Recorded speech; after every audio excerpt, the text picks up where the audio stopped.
Indonesia memiliki ribuan kekayaan benda cagar budaya, mulai yang keberadaannya di kota hingga di pelosok desa. 30 diantaranya berada di Kabupaten Sanggau, Provinsi Kalimantan Barat. Di antara beberapa benda cagar budaya di Kabupaten Sanggau yang cukup dikenal masyarakat luas adalah Keraton Suryanegara Sanggau.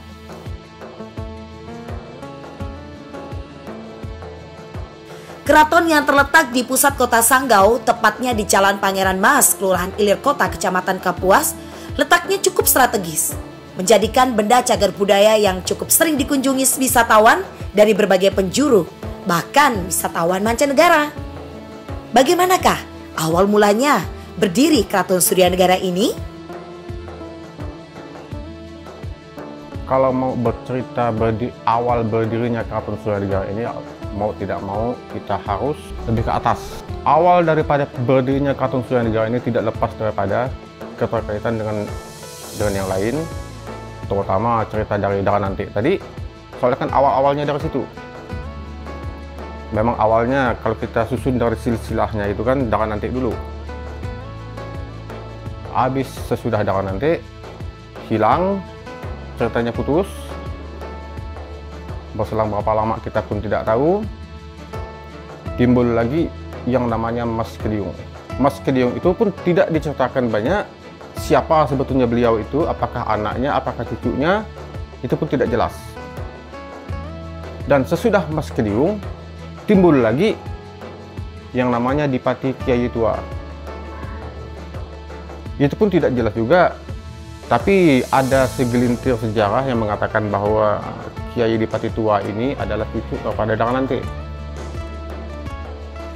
Pada saat itu Kiai Dipati Tua diangkat menjadi kepala, bukan raja. Itu belum ada kerajaan. Sewaktu itu, sepeninggalnya Kiai Dipati Tua, oleh karena beliau tidak punya anak, diambil alih oleh adiknya yang bernama Dayang Mas Ratna. Jadi diprediksi di situ bahwa Dayang Mas Ratna ini adalah saudara daripada Kiai Dipati Tua dan cucunya daripada Darananti. Nah, dari keturunan dari Dayang Mas ini, itulah yang akan mendirikan cikal bakal Keraton Sanggau ini, baik yang di rumah darat ataupun rumah laut. Anak daripada Dayang Mas Ratna ini namanya Dayang Puasa.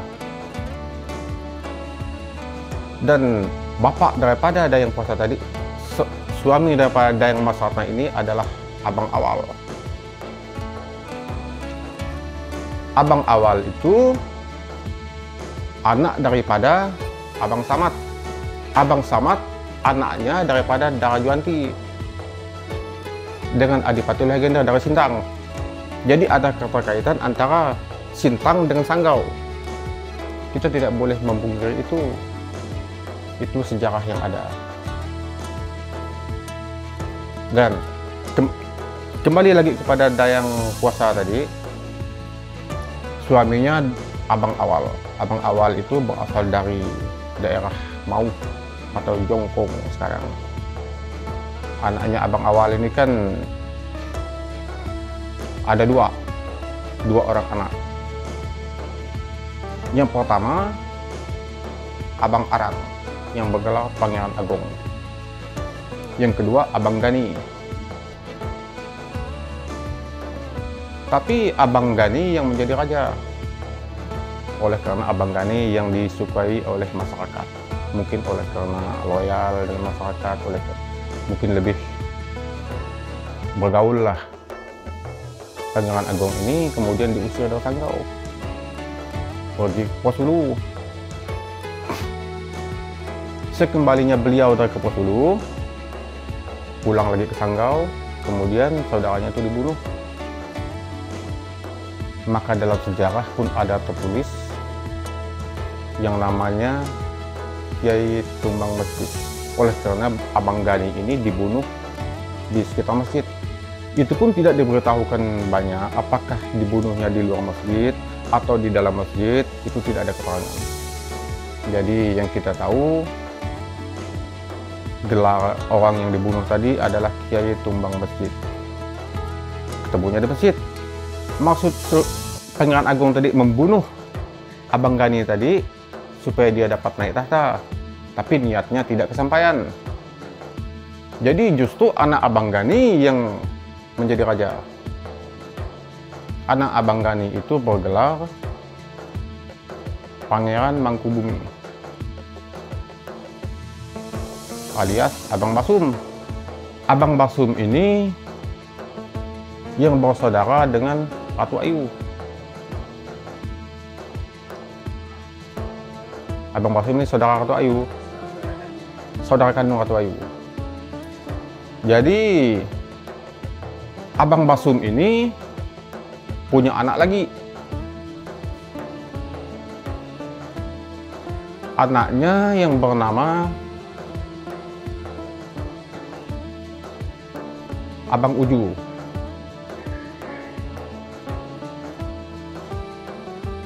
Abang Uju ini berwatak petualang, tidak mau, ibarat kata keras kepala lah, tidak mau jadi raja. Ujung-ujungnya awal-awalnya kan begitu, dia tidak mau menjadi raja, maka lari.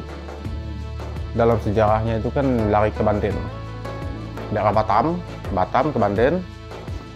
Dia lama tinggal di sana sampailah bapaknya meninggal. Dia tidak bawa pulang, dijemput dari sana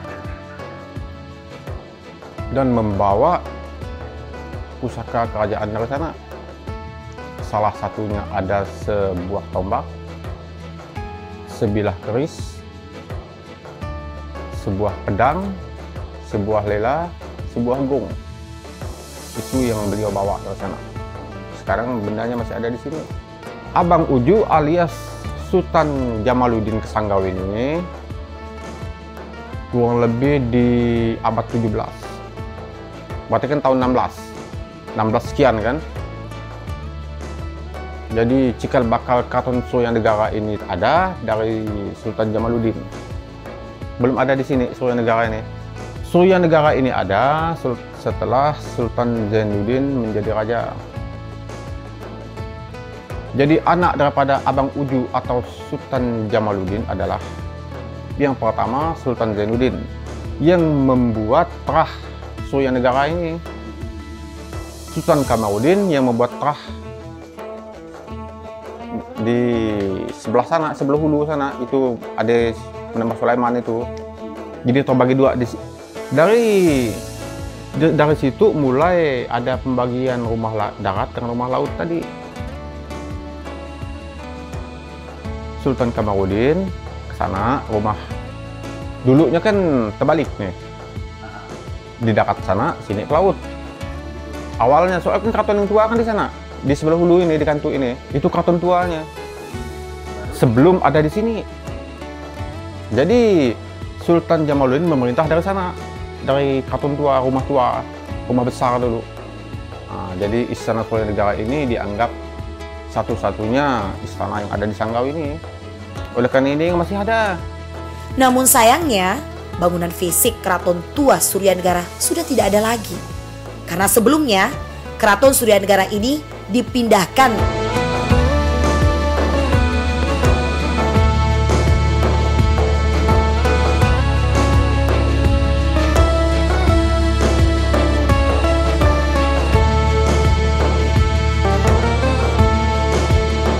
Juru pelihara keraton ini merupakan keturunan dari para raja terdahulu.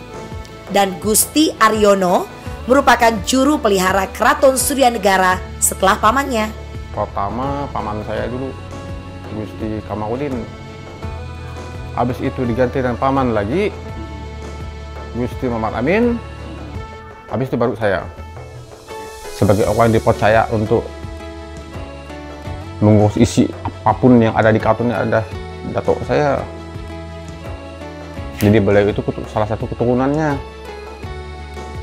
Nah, jadi kami ini kalau memang mau ngurus ini memang itulah jatahnya. Itu bah maksudnya. Nah, jadi paman saya itu pun bukan tidak memikirkan berapa duitnya. Nggak ada pernah diomongkan. Setiap bulan saya pasti ikut bersih ini. Waktu rumah ini masih mau roboh dulu, saya ikut terus. Jadi saya setiap bulan ikut paman saya bersih-bersih di sini. Bersih-bersih itu yang benar-benar pusaka ini nih. Jadi apa khasat yang ada di sini, yang asli di sini saya tahu. Dari yang segini sampai besar saya tahu. Menjaga bukan dalam arti kata hanya melihat, tapi ikut merawat. Oleh karena rasa tanggung jawab, rasa kepemilikan kita, ini kan milik kita. Kalau ini hilang, kita yang rugi. Orang lain tidak akan ikut merasa. Kita yang punya yang ikut merasa. Balik lagi tadi, datuk saya yang awal-awal memelihara ini. Kalau ini sampai hilang, kalau sempat dulunya hilang, kita sekarang tidak akan bisa melihat barang ini ada. Jadi kita ini ikut bertanggung jawab. Tidak diberi upah pun, kita akan tetap melaksanakan tugas ini. Bagaimana nggak dulu-dulunya? Seperti saya ceritakan tadi, saya dengan paman saya setiap bulan pasti bersih barang ini. Tidak pernah mengatakan mana duit saya, mana upah saya. Tidak pernah ada pemikiran seperti itu. Ini adalah hak kita, milik kita. Kita jaga bersama, jangan sampai barang ini hilang. Supaya anak cucu kita nanti bisa melihat khasanah peninggalan sejarah Sanggau ini. Inilah yang ada sisanya.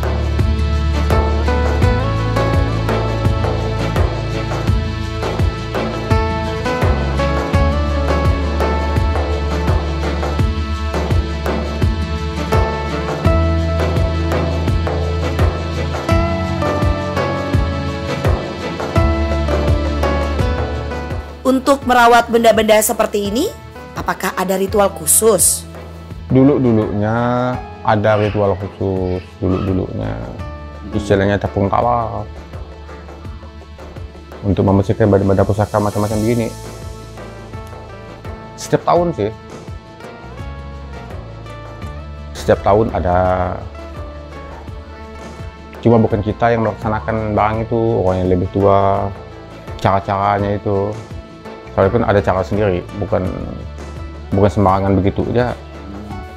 Baju-baju kebesaran para Raja Sanggau ini masih asli, tapi sekarang tidak lagi digunakan, dikarenakan untuk menjaga baju tersebut agar tidak rusak.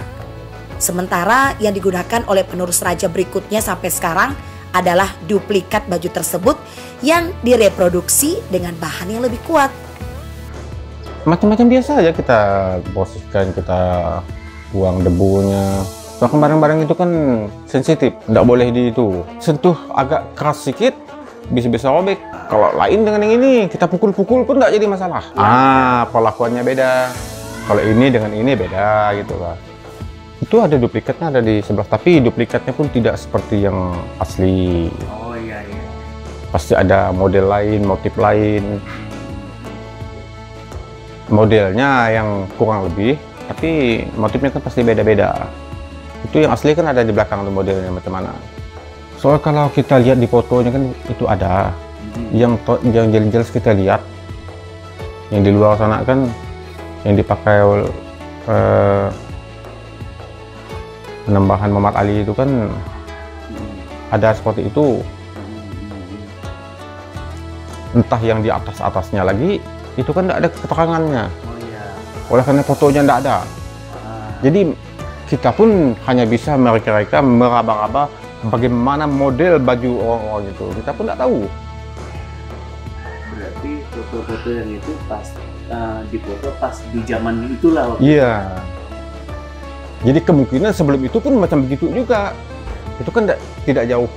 Rentang waktunya kan tidak jauh. Anak dengan bapak itu kan tidak jauh.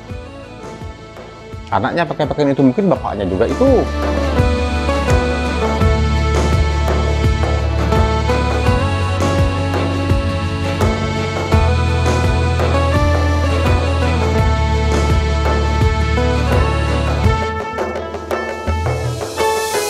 Apa harapan Gusti Aryono selaku juru pelihara untuk perkembangan Keraton Suryanegara di masa yang akan datang?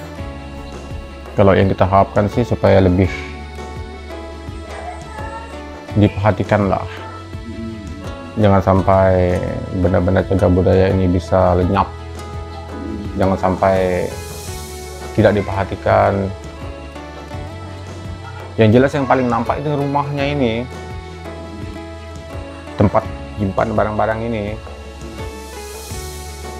Biarpun dananya ada, keraton ini kan dananya ada tiap tahun.